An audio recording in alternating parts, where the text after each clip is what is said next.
Olá, pessoal, tudo bem? Seja bem-vindo, seja bem-vinda à nossa aula de filosofia, beleza? Galera do nono ano aí, espero que todos estejam bem, né? Estejam com saúde, estejam tranquilos, beleza?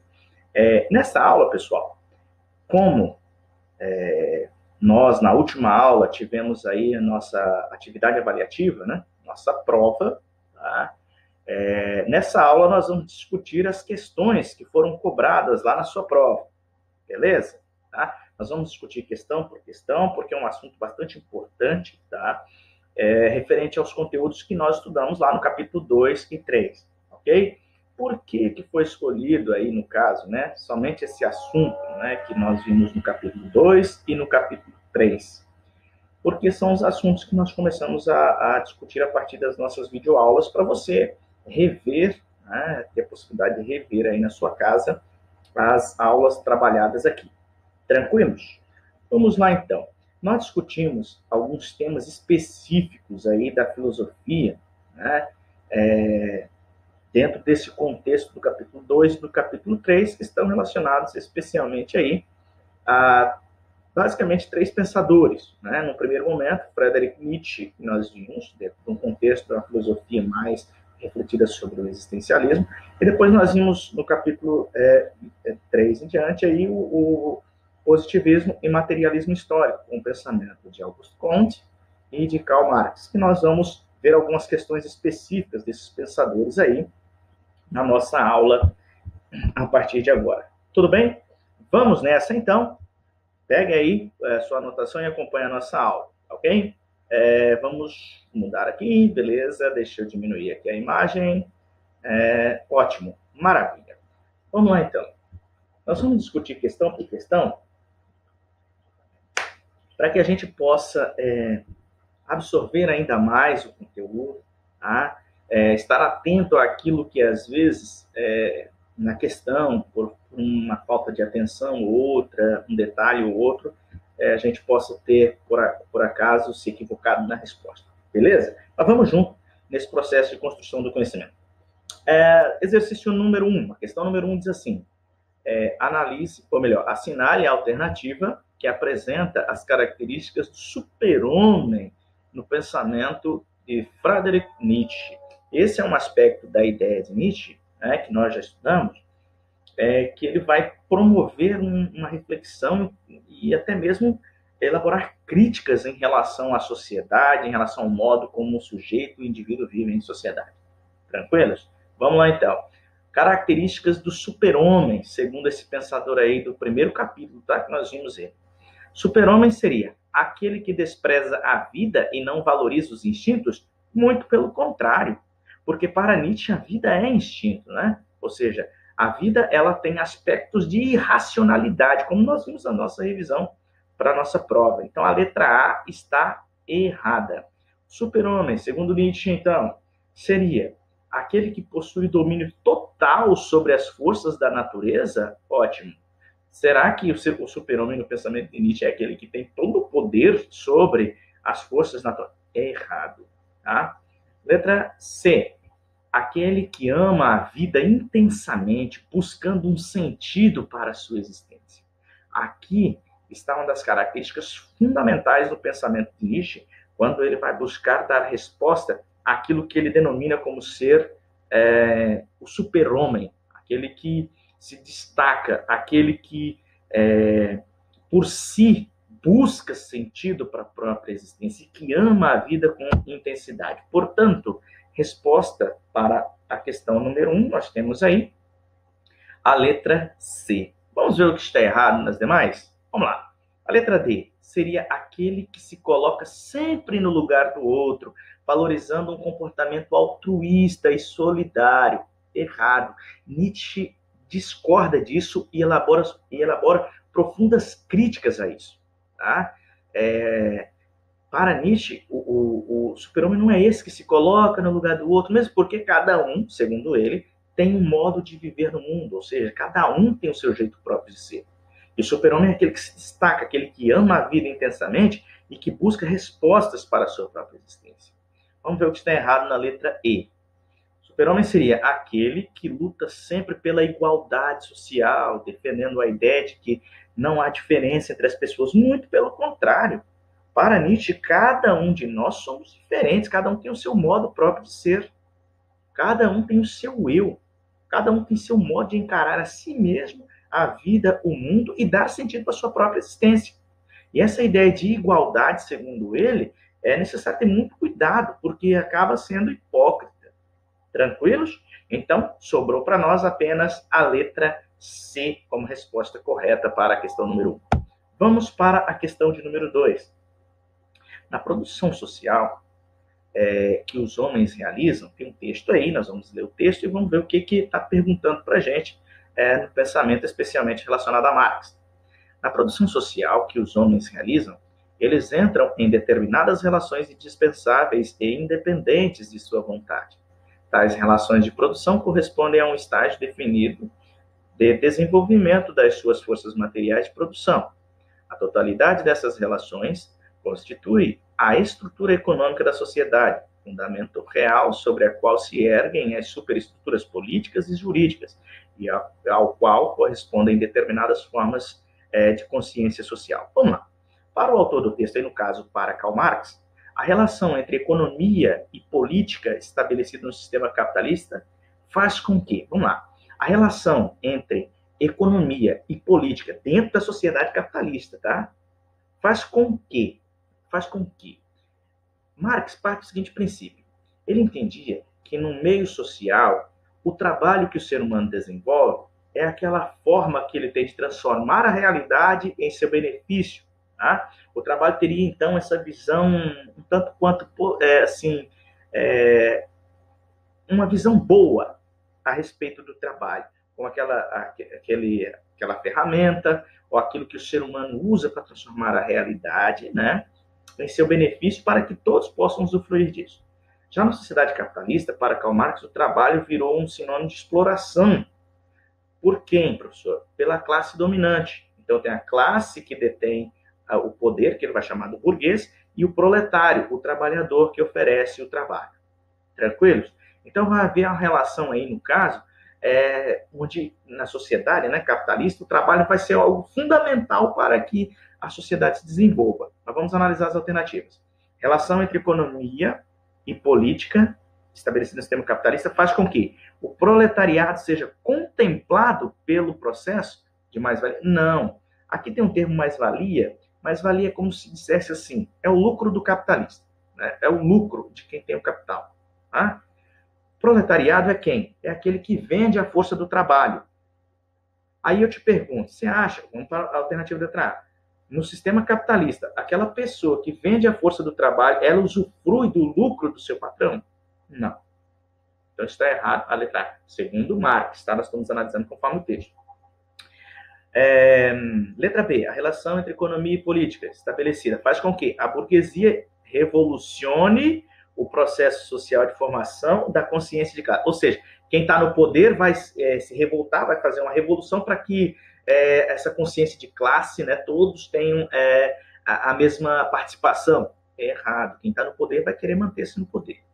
Letra C, faz com que a autonomia da sociedade civil seja proporcional ao desenvolvimento econômico. Ou seja, todos os cidadãos, tá? Todo cidadão civil teria aí, seria contemplado, né, proporcionalmente conforme o desenvolvimento econômico da sociedade. Então, se eu sou pertencente a uma nação que tem um poder econômico, um poderio econômico elevado, então eu também terei meu poder. Segundo Marx, não.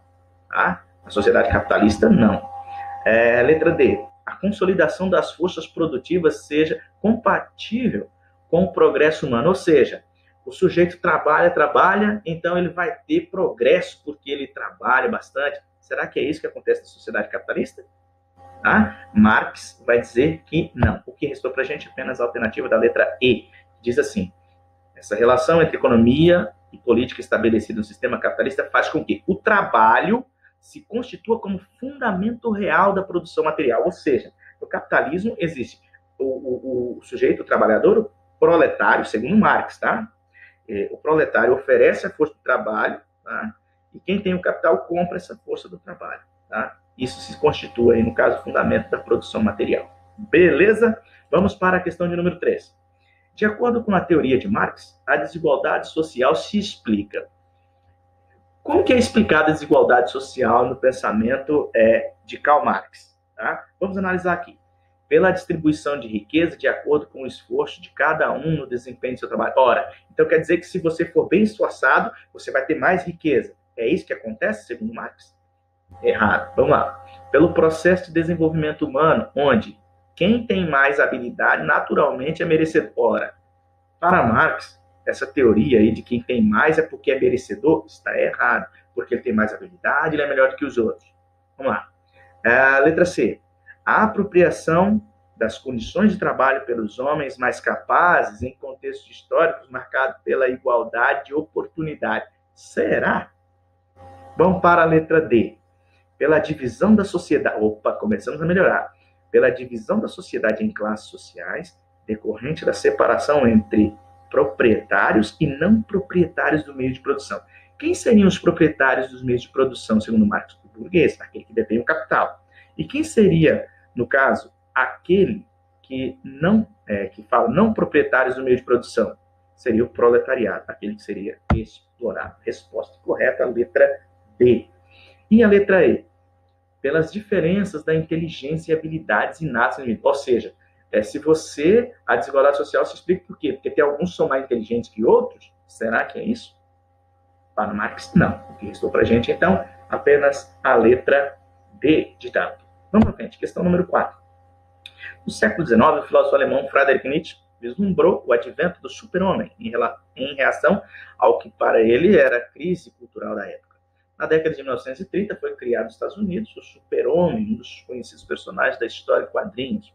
A diferença entre os dois super-homens está no fato de que Nietzsche defender que o super-homem... Vamos lá. Qual a diferença entre o super-homem na ideia de Nietzsche e o super-homem do herói aí que a gente lê e vê em desenhos, filmes, etc. Qual a diferença entre esses dois super-homens? Vamos lá. Letra A. É que a diferença é que no super-homem de Nietzsche, o super-homem de Nietzsche agiria de modo coerente com os valores pacifistas, repudiando o uso da força física, violência consensual. Nietzsche não quer discutir essa questão de passividade com nada. Ok? Então, a letra A a gente já pode descartar. E quando se fala em valores, então, Nietzsche discorda, Nietzsche vem quebrar com todos os valores. Tá? Nietzsche vem questionar os valores e a moral estabelecida no meio social, porque para ele não existe um valor e uma moral que possa ser universalmente válido. Letra B. O super-homem de Nietzsche expressaria os princípios morais do protestantismo em contraposição errado. Lembra? Acabamos de falar. Para a gente não existe essa moral que possa ser universalmente válida. Letra C. Super-homem de Nietzsche abdicar-se-ia das regras morais, ou seja, o que significa abdicar? Abrir mão. Ele não aceitaria isso aí. Essas regras morais vigentes, que aqui estão, desprezando as noções de bem, mal, certo e errado, típicas do cristianismo. Então, para Nietzsche, o verdadeiro super-homem é aquele que não vai seguir esses padrões e regras morais já pré-estabelecidos, sejam por princípios religiosos ou não. Então, a letra C está correta. Vamos ver na letra D. O super-homem de Nietzsche representaria os valores. Ora, nós já estamos falando que Nietzsche não aceita essa ideia de que existem valores pré-estabelecidos. Ok? Letra E. Representaria aquele dotado do superpoder do bem para salvar a humanidade. Isso aqui está mais relacionado ao super-homem em quadrinhos. Tranquilos? Então, sobrou para nós aí, no caso, apenas a letra C. Esse super-homem que vai... Ou melhor, a ideia de Nietzsche propõe esse super-homem que quebra com esses paradigmas, tá? Que é aquele que se destaca no meio social. Beleza? Vamos para a questão número 5. Sobre a crítica de Nietzsche à moral, é correto afirmar que... Ora, nós já vamos falando disso, já falamos sobre isso em questões anteriores. Lembrando, Nietzsche é grande crítico, especialmente ao pensamento que nós vimos na nossa aula de revisão, ao pensamento religioso. Ok? Vamos ver aqui. A crítica de Nietzsche à moral sobre essa crítica de Nietzsche à moral, é correto afirmar que o cristianismo é a origem do conceito de bem em si. Por isso, Nietzsche não aceita qualquer tipo de crítica a essa doutrina. Será? Bom, pelo que nós estudamos, Nietzsche é um forte crítico à doutrina do cristianismo, especialmente às ideias judaico-cristãs. Então, a letra A a gente descarta. A letra B. O projeto de Nietzsche de traçar a genealogia da moral encontra em Foucault na arqueologia do saber. Nietzsche diferencia-se de Foucault por acreditar que é possível um fato de uma moral universal. Tem duas coisas que eu gostaria que vocês estivessem atentos aqui. Aqui citou um pensador chamado Michel Foucault. Nós não trabalhamos esse pensador aí. Portanto, você já poderia descartar a partir disso. E outra, aqui no final está falando assim, moral universal. Para Nietzsche não existe uma moral universalmente válida. Então, a letra B, a gente descarta. Nietzsche, vamos lá, a crítica na moral. Para Nietzsche, não existem fatos morais, mas interpretações sobre a moral, cuja estrutura se remete à essência do homem. Será? Fiquei com dúvida? Vamos analisar as próximas. Ao contrário do cristianismo, a filosofia de Platão traz elementos importantes para a definição do conceito de bem, e nela pode vislumbrar a moral que Nietzsche propõe. Nietzsche critica o pensamento de Platão e de Sócrates também, lá da filosofia clássica, então a letra D está errada. Vamos ver a letra E. A transformação... Opa, começamos a melhorar. A transformação, tá, dos valores é um projeto de rompimento com a moral tradicional, cujo ponto central é a crítica de todos os valores ocidentais. Está aí, então, a nossa resposta correta. Letra E. Porque para Nietzsche seria... Inclusive, era tema da nossa aula, né? A transformação dos valores, que é a proposta de Nietzsche. Ele vem quebrar, então, com os paradigmas já pré-existentes, né? Ele vem propor um novo conceito, uma nova ideia de construção do ser humano para interpretar e entender essa ideia de moral e ética. Vamos para frente. Questão de número 6. Para Augusto Comte, agora nós já temos uma outra ideia aqui. Tá? Augusto Comte vai trazer para a gente uma corrente de pensamento chamada positivismo, que nós estudamos lá, refletindo especialmente quando comparamos positivismo e materialismo histórico. Para Augusto Comte, uma das funções da sociologia ou física social era encontrar leis sociais que conduzissem o progresso da humanidade. Sobre os estágios do progresso social discutido pelo autor, é correto afirmar. Ora, nós discutimos que Augusto Comte propõe 3 momentos aí nesse processo de desenvolvimento de uma sociedade, né? 3 estágios, né? Teológico, metafísico e o estágio aí do positivismo, que é o estágio positivo. Vamos ver então. Sobre esses estágios, é correto afirmar. O estágio teológico nega a existência apenas de uma explicação divina. Ora, se eu estou falando estágio teológico, naturalmente eu estou associando a uma explicação divina para os fenômenos naturais e sociais. Então, o estágio teológico, ele não nega, ele afirma, ele defende. Letra B. O positivismo é o estágio superior do progresso social, porque se sustenta em métodos científicos. Ótimo. Segundo Augusto Comte, está aí a nossa resposta. Segundo Augusto Comte, o positivismo é esse estágio superior, é o estágio mais elevado de desenvolvimento de uma sociedade que vai usar como base os saberes científicos para a sua construção. Por isso que ele fala que a sociedade tem que ser estudada de forma científica. Por isso que ele fala sociologia ou física social, uma ciência para entender essa própria sociedade. Vamos ver o que está errado na letra C. O estágio mais simples é o mítico, seguido pelo teológico e pelo científico, que é o mais elaborado. Mas nós estamos procurando aqui, a respeito desse desenvolvimento da sociedade, segundo Augusto Comte, você vai dizer, professor, mas está certo, peraí. Não necessariamente o estado mítico está relacionado ao estado mais simples. Está relacionado a um estado, uma situação em que a sociedade se encontrou em algum momento. Tá? Depois foi passando para um outro estágio, né, e até atingir o último de desenvolvimento, que é o positivo. O primeiro estágio de conhecimento é o metafísico, em que os conceitos abstratos explicam o mundo. Não.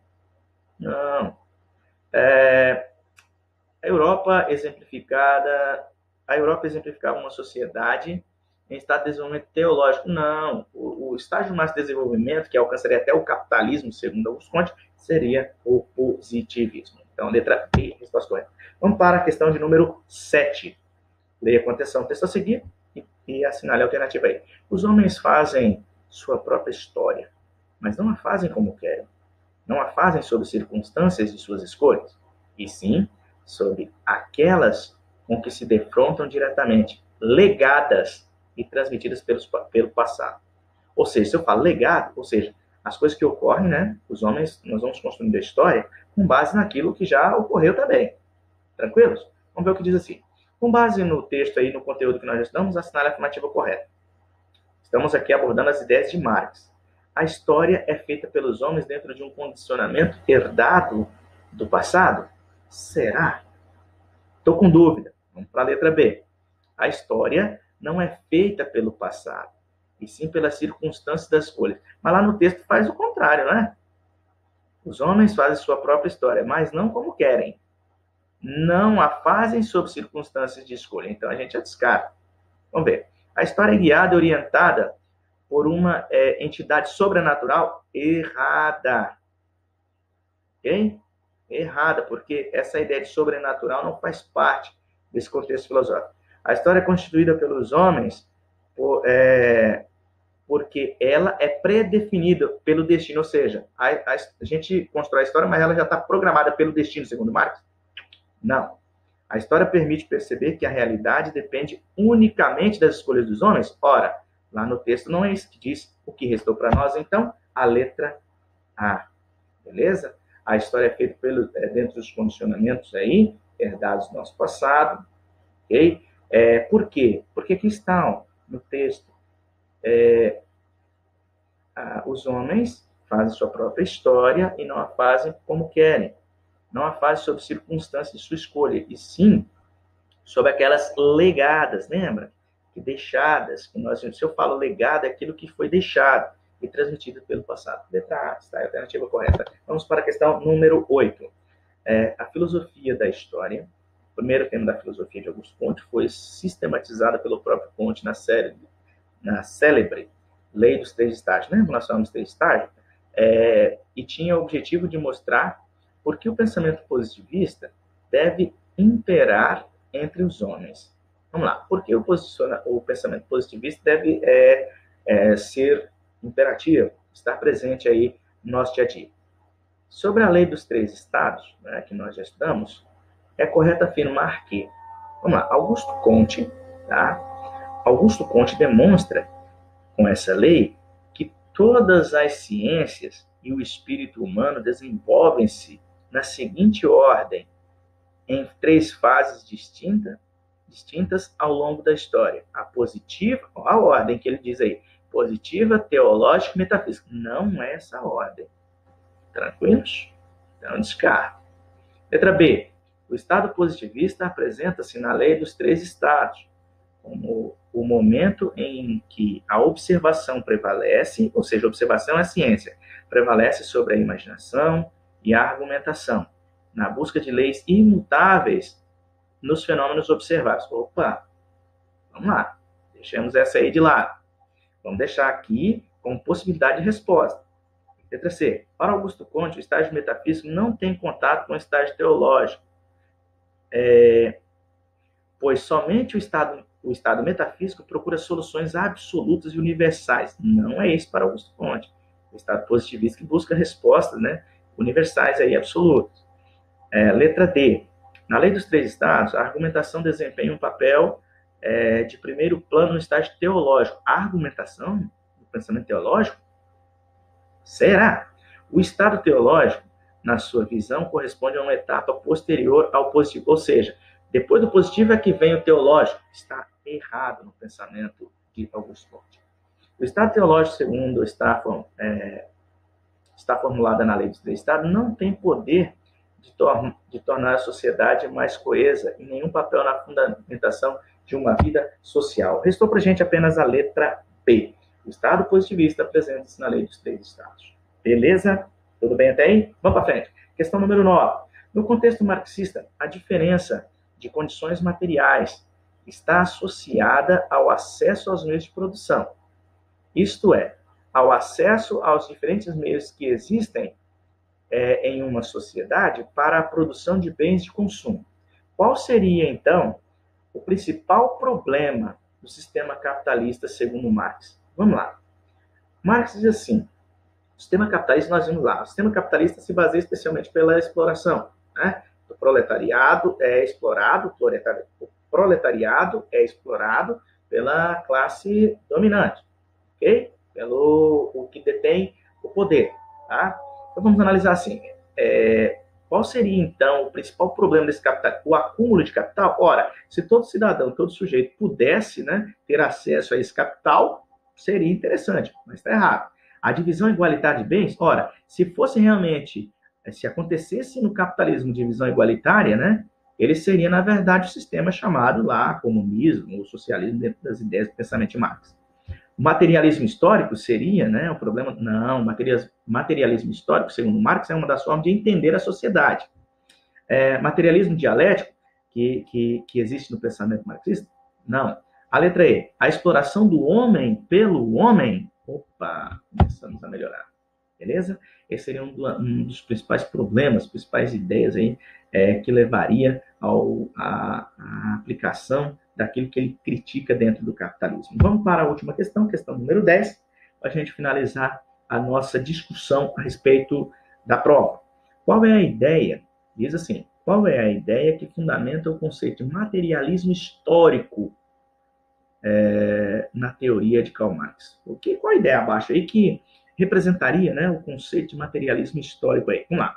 A ideia de que somos todos seres mortais e por isso devemos viver plenamente a curta existência que temos. Aqui nós temos mais uma preocupação metafísica, né? A noção de que nossos corpos são apenas receptáculos temporários do espírito que está em evolução. Então, alguma ideia aqui metafísica relacionada ao pensamento religioso. A nossa percepção de mundo real está limitada à nossa capacidade física, que é incapaz de entender outras formas de existência. Modo de produção de vida material condiciona o processo da vida social e política do indivíduo.